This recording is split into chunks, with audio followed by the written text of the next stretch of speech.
Bienvenue sur Venue French Rugby, un espace où je partage mes réflexions personnelles sur le rugby français. Le tournoi des 6 nations et les matchs qui font réfléchir. Si vous aimez le rugby, abonnez-vous à la chaîne pour en discuter ensemble. Quand un rêve parfait se brise, mes réflexions personnelles sur la défaite de l'équipe de France face à l'Écosse dans le 6 nations. Il y a des matchs de sport dont je me souviens longtemps. Non pas parce qu'ils sont parfaits, mais parce qu'ils me font réfléchir. Le match entre l'équipe de France de rugby et l'Écosse lors du dernier tournoi des 6 nations a été précisément un moment comme celui-là pour moi. J'ai suivi ce match avec un sentiment assez familier, l'attente. Je n'étais pas le seul.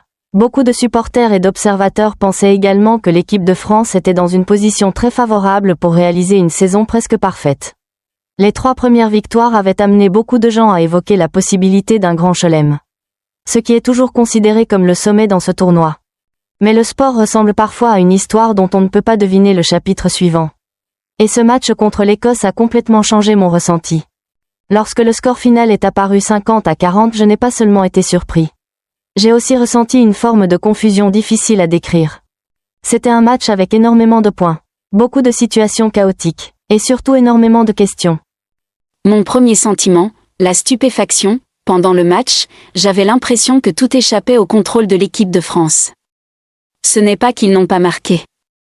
En réalité, 40 points suffisent souvent pour gagner un match de rugby, mais le problème, c'est qu'ils ont encaissé 50 points, c'est un chiffre qui m'a fait réfléchir longtemps. Dans le rugby de haut niveau, surtout dans une compétition comme le 6 nations, concéder autant de points n'est généralement pas seulement la conséquence de quelques erreurs isolées.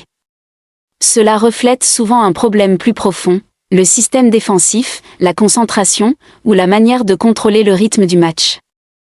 Ce qui m'a le plus surpris n'est pas que l'Écosse ait bien joué, c'est qu'elle ait joué si bien que la France a semblé être entraînée dans le rythme du match. À certains moments, j'avais le sentiment que l'Écosse jouait avec une confiance très particulière, comme si elle croyait réellement pouvoir accomplir quelque chose que peu de gens avaient prévu, et dans le sport, parfois, cette confiance crée des moments presque irréels. L'Écosse m'a obligé à la regarder autrement. Avant le match, beaucoup pensaient que l'Écosse aurait des difficultés. L'équipe de France était alors considérée comme l'une des plus fortes du tournoi, mais ce que j'ai vu sur le terrain m'a fait changer d'avis. L'Écosse a joué avec une vitesse et une précision qui m'ont vraiment impressionné.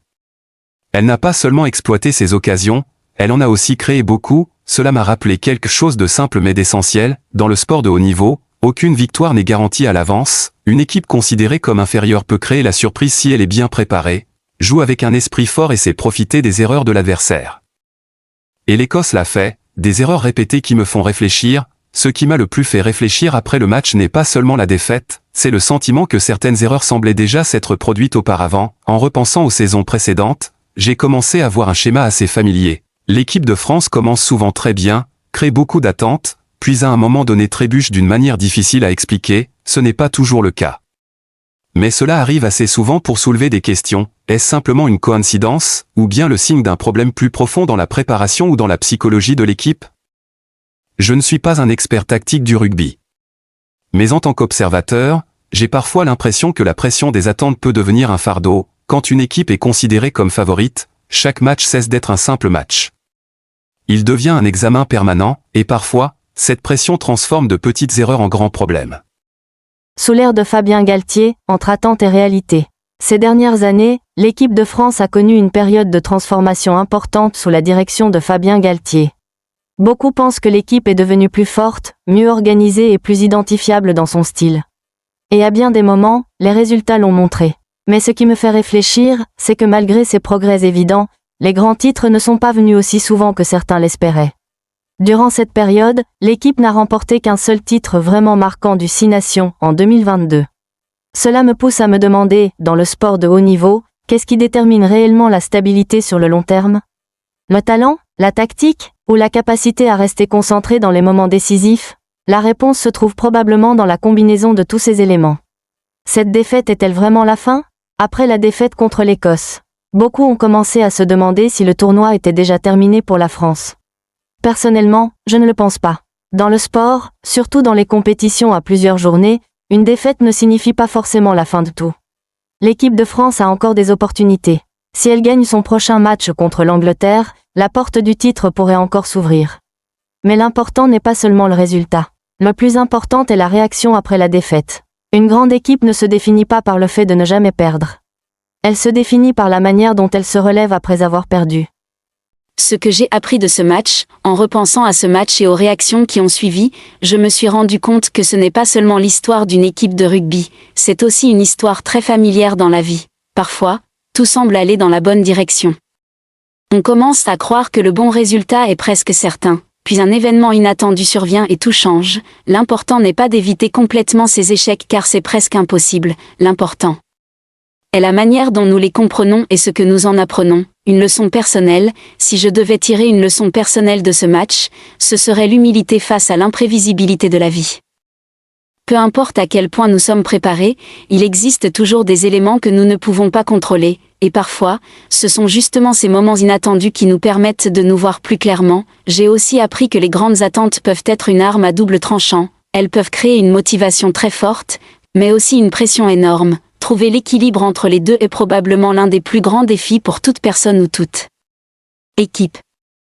Une leçon pour les supporters. Pour les supporters, je pense que ce match nous rappelle aussi quelque chose de simple, le sport ne suit pas toujours le scénario que nous imaginons, et c'est précisément ce qui le rend passionnant. Si chaque match avait un résultat prévisible, nous ne ressentirions probablement plus cette tension en le regardant. La surprise, même lorsqu'elle apporte de la déception, fait partie de la beauté du sport. Une leçon pour la vie, à un niveau plus large. Ce match reflète quelque chose de très familier dans la vie, il n'existe pas de parcours parfait, peu importe à quel point nous commençons bien, des défis apparaîtront toujours en chemin.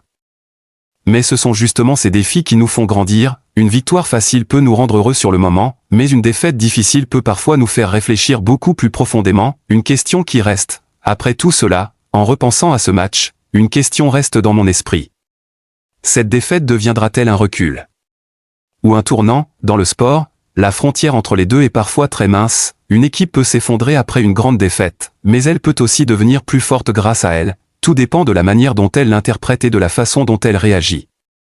Et c'est peut-être pour cela que je continue de m'intéresser à la suite du tournoi.